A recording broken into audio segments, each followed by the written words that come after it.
Pessoal, hoje vamos tratar de dois escritores do pré-modernismo brasileiro, praticamente opostos. Assim, o Monteiro Lobato, um cara que em determinado momento defendeu a eugenia, né, o branqueamento da população, coisas do tipo, e um cara, o Lima Barreto, que muito antes de se começar a discutir essas questões raciais brasileiras, ele o fez, né, de forma muito antecipada. Então, assim, você tem um Monteiro Lobato. Vamos começar pelo Monteiro Lobato, né, 1882 a 1948 é o período de vida dele. O Monteiro Lobato, ele foi um cara, assim, um escritor considerado pré-modernista, porém um antimodernista. Tá? Ele é um moderno antimodernista, se é que isso cabe. Né? Ou seja, ele está localizado no pré-modernismo, tá? Ele não se enquadra de jeito nenhum na proposta modernista. Ele não é um autor que queira inovar qualquer coisa, ele não pretende isso, fazer inovação da linguagem ou qualquer coisa do tipo. Não, muito pelo contrário, ele é um cara muito conservador e é, tem uma participação brilhante na literatura, inclusive por introduzir a literatura infantil no país, né? Isso se deve a ele, seria injusto não reconhecer isso. Ele tem uma obra significativa, né? Vamos lembrar que dentro do pré-modernismo os autores eram regionais, né? Então você tem na semana passada nós falamos do escritor paraibano Augusto dos Anjos, né? Mas o Augusto dos Anjos diferente de todos os outros pré-modernistas porque é um representante na poesia e de uma poesia única também, diferente, como vimos.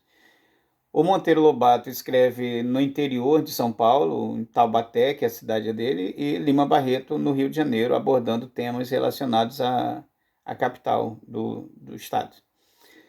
Bom, então o Lima, o Gregório, desculpa, o Monteiro Lobato, eu fiz aqui um resuminho baseado numa matéria da revista Galileu, que de 2018, é uma revista de abril de 2018, que trouxe uma matéria legal sobre ele, e tentando enumerar aqui organizadamente dentro do nosso tempo de vídeo. Um é a questão do livro infantil, né? É uma participação importante dele, daí, inclusive, esse dia, o dia 18 de abril, que é considerado o dia do livro infantil, é uma homenagem à data de nascimento do Monteiro Lobato. Em relação à carreira, o Lobato ele concluiu graduação, ele fez faculdade, fez o curso de Direito, mas ele acabou não seguindo isso, né? Acabou rumando aí pela literatura, mas também não vamos esquecer que, além de escritor, ele foi editor, tradutor, foi empresário, foi jornalista, né? Uma série de coisas assim. Em relação aos livros dele, ele se tornou muito conhecido no país todo, assim, se tornou popular através do sítio do Pica-Pau Amarelo, né? Quando isso foi para a televisão. Mas ele tem outros livros, como Urupês. Urupês é um clássico dele, em que aparece a figura do Jeca Tatu. O Jeca Tatu seria a representação da miséria do interior paulista, Vale do Jequitinhonha, e ele faz uma crítica, né? Porque, assim, não podemos esquecer que o Monteiro Lobato ele era um cabra muito preconceituoso. Ele não era só racista, ele tinha outros preconceitos também, além do racial. E ele apresenta o Jeca Tatu de uma forma muito pejorativa, assim, como se o Jeca Tatu fosse o culpado pela sua miséria, né? Como se o Jeca Tatu não quisesse prosperar. Sabe esse discurso dessa galera aí que fala de o tempo todo em empreendedorismo, que todo mundo pode empreender. Gente, isso não corresponde à realidade. Não é todo mundo que pode empreender.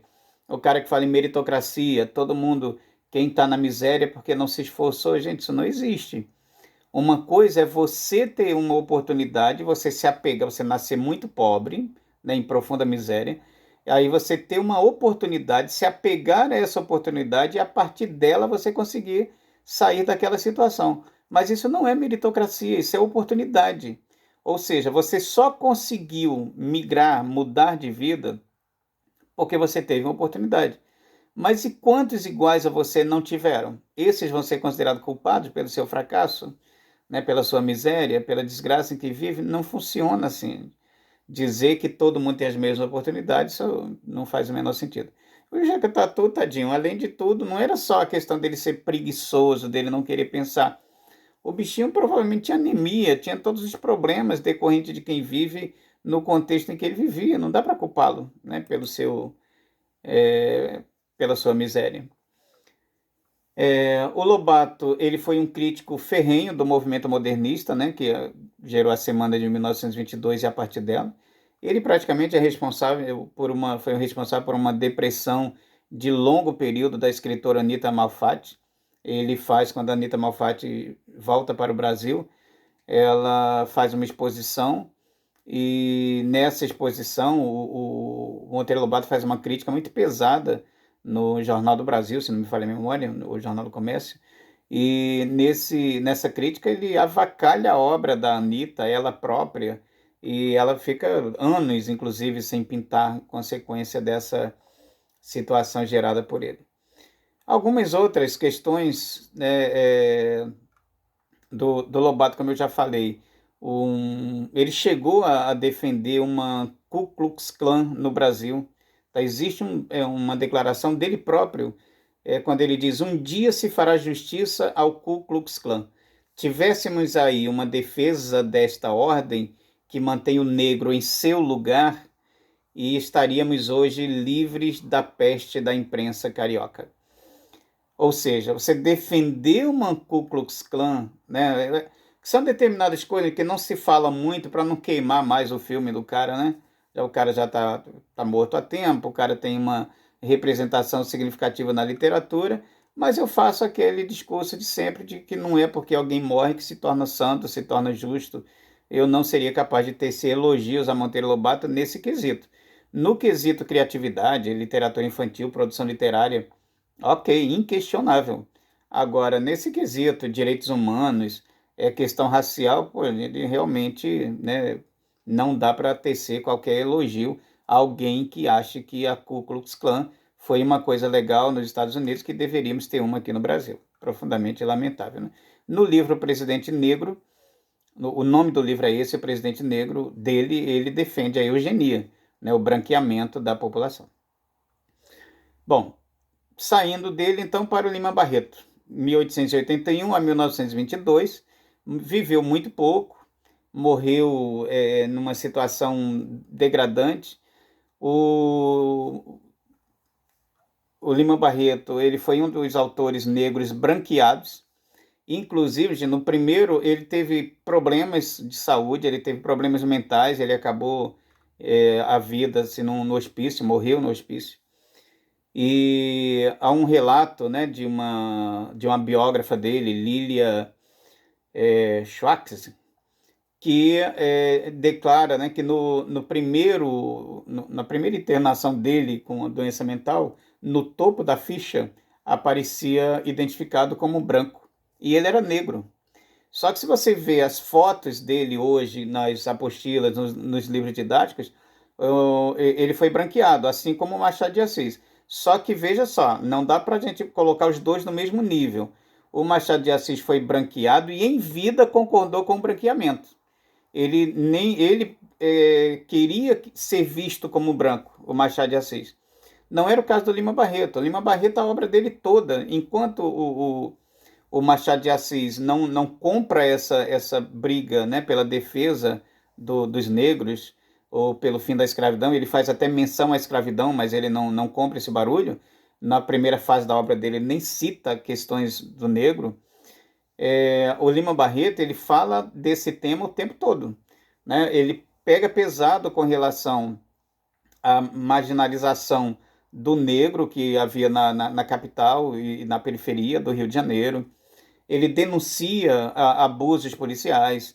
Ele faz críticas muito pesadas ao governo, inclusive, da época. Ele usa muitos personagens autobiográficos. A personagem dele, como em Triste Fim, de Policarpo Quaresma, é bom lembrar que o Policarpo Quaresma ele vai para o hospício, ele acaba louco, preso no hospício. O Lima Barreto também está no hospício.